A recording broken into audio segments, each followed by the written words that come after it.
Hi, I'm Anthony from New York Tech Geeks, and is LG the new Samsung?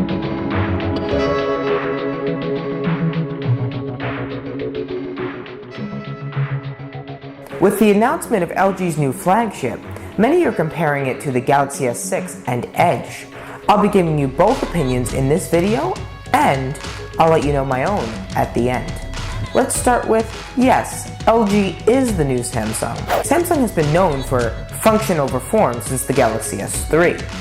But now with their new Galaxy S iterations, the S6 and Edge, they decided to go with form over function.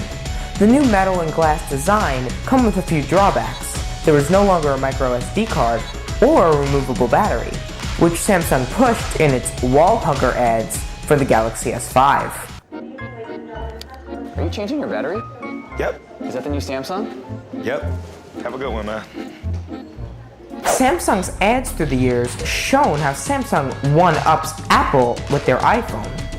And it also makes fun of the iSheep. Oh, wow. Here, I want to share. Can I share too? No, yours doesn't do that. So some smartphones are smarter than other smartphones. Exactly. What are we doing with these phones? The headphone jack is going to be on the bottom. But now, LG is one-upping Samsung. Okay, how about these? Can you see the difference? G's forward camera is awesome, even under the most challenging light situations, thanks again to the 11% brighter lens that the 1.8 provides. Now, once we got enough light into the camera... Samsung also makes a lot of proprietary software now. For example, the LG software has Chrome as the default browser.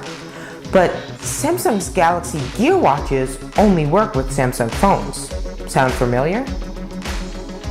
LG now caters to the Tech Geek, which is something that Samsung used to do and heavily promoted in their Galaxy S3 commercials. No, I love the GS3. It's extremely awesome. I'm just saving a spot in line for someone. Hey! Hey, Mom, Dad. Oh, thanks for holding our spot.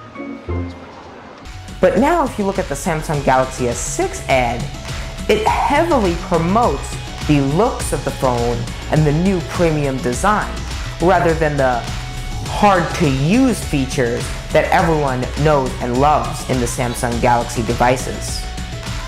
And one would argue, a 16GB iPhone moving to a 32GB Galaxy, that iPhone typical average user wouldn't know that there's a micro SD card missing because they're so used to just having 16GB. They'll be happy enough to just have 32. Now, moving on to the other argument. Samsung isn't being replaced by LG. One would argue that no one wants to pay $50 to buy an external battery charging system every year, and in T-Mobile's case, every 6 months. Also, when I had my S4, I tried to switch out my batteries. I had a couple external batteries, but it was just a pain to switch out and charge every night. That's why I got an external charger, which you can use with any phone as long as you have the USB charging cable. Samsung is known to make a lot of variants to their flagship device. Let's face it, the Samsung Galaxy S6 Edge is a variant to the S6. And many people, including myself, forked over the extra $100 to get the cool, edged screens, which don't really do much. I also have full confidence that Samsung will be releasing the S6 Active and Galaxy S6 Mini.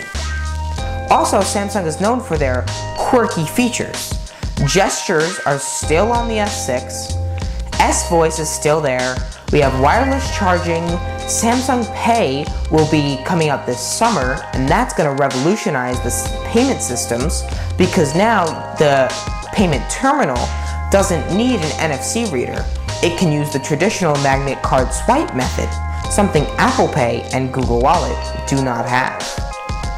Also, I would argue that LG isn't replacing Samsung just yet.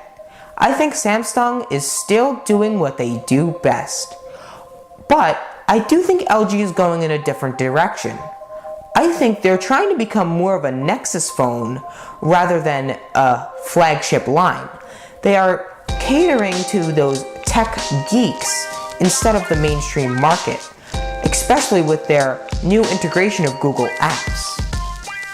I'm Anthony for New York Tech Geeks. Make sure to like, comment, and subscribe. And if you disagree, let me know in the comments below. Thanks for watching.